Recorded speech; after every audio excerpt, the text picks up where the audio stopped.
From the phrase which you gave before this interview. You said that we never face such, for example, weather. We're constantly facing such weather in the winter.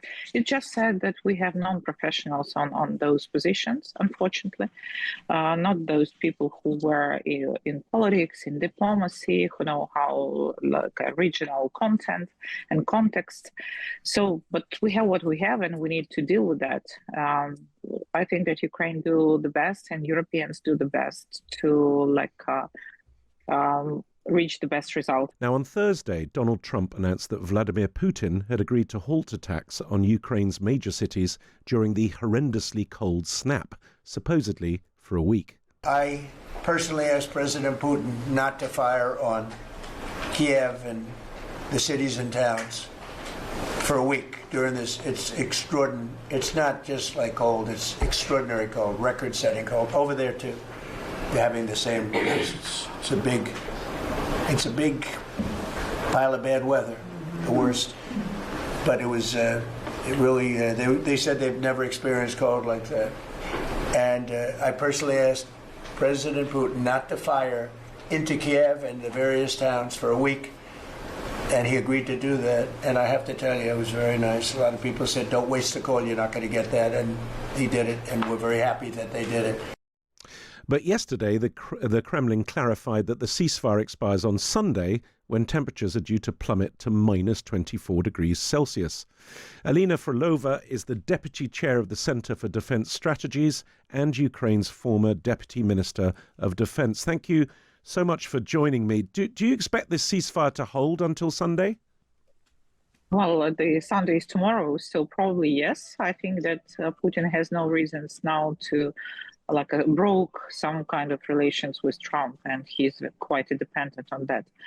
But actually that means nothing, because still the system is very suffering, Ukrainian one, and I'm not sure that the absence of the attack of one night will critically influence the situation. Why does Russia specifically attack during these cold spells? Why is the cold spell so important? Well, yes, sure, they do attack, that Kiev, that Kiev actually suffering already for 2 weeks for specifically targeting the electricity generating infrastructure and heating infrastructure. So the always part of the city, sometimes half, sometimes the whole city is sitting without electricity and heating. Not for a few hours, but without heating for already a few weeks. And if you have minus 20 outside or minus 15, this is critical for civilians who are living in this city and for infrastructure. Today, unfortunately, we have almost total blackout in Kiev, and not only in Kiev, in many regions of Kiev, also Moldova, and partially it influenced Romania, because the system already, infrastructure is already on the top level of possibilities and capabilities. Now, Russian, Ukrainian and US negotiators met in the United Arab Emirates last week for the first trilateral talks since the war began in 2022. Are those talks on the right track? Well, any talks are on the right track. I mean, that's good that there is already the first meeting, but looking at the delegation from the Russian side, we do understand that this is mainly discussion about the operational military issues than about some kind of political issues and decision-making issues. So let's start from something. We do not believe that Russia is really have intention to conclude some kind of peace deal, but there could be some nuances which could be discussed, and exchange of prisoners and some other issues, which we also will appreciate if our partners will support and pressure Russia.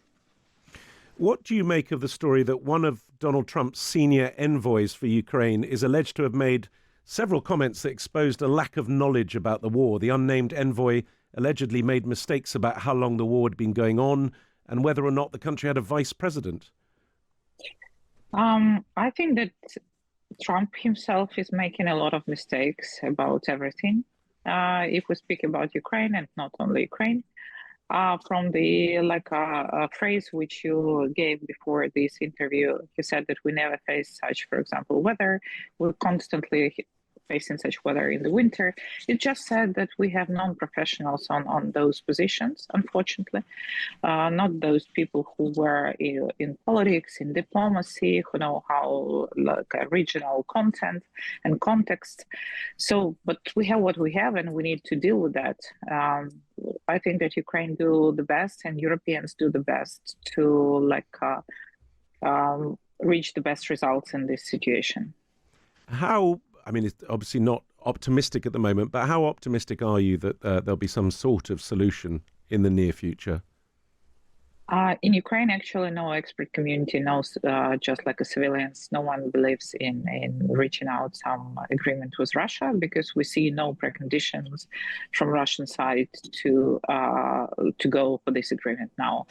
I would say that there is no yet conditions for some serious agreement. So I think that we will continue with this step back and forward for some period within this year, and we'll see what will happen later. But I think that we will have more better situation closer to the end of summer than now. How would you describe the general feeling, the morale of the Ukrainian people after such a long time in this situation? Well, we're of course very tired, because sitting in the with temperature inside I don't know, apartment +5, +9 without the electricity is quite a difficult thing. But we hold on, we support each other. We do make some kind of common gatherings. We make some evening parties with candles and trying to hold on the spirit. And the spring is coming soon. Ukrainians is not the nation which can be broken up with such a aggressive influence, obviously. And how long is this current cold snap supposed to last for? We have actually quite a cold winter for this time, and we do expect that at the end of February it will be already more around the zero, and the situation will get better. But yet the spring can be also in a different manner. But that's fine. I think that we are the most energy independent country in the world for now. Many apartments, many houses already have there some kind of supporting infrastructure, and we'll move forward with that within this year, obviously. Okay, thank you for joining me, Alina Frolova, the Deputy Chair of the Centre for Defence Strategies and Ukraine's former Deputy Minister of Defence.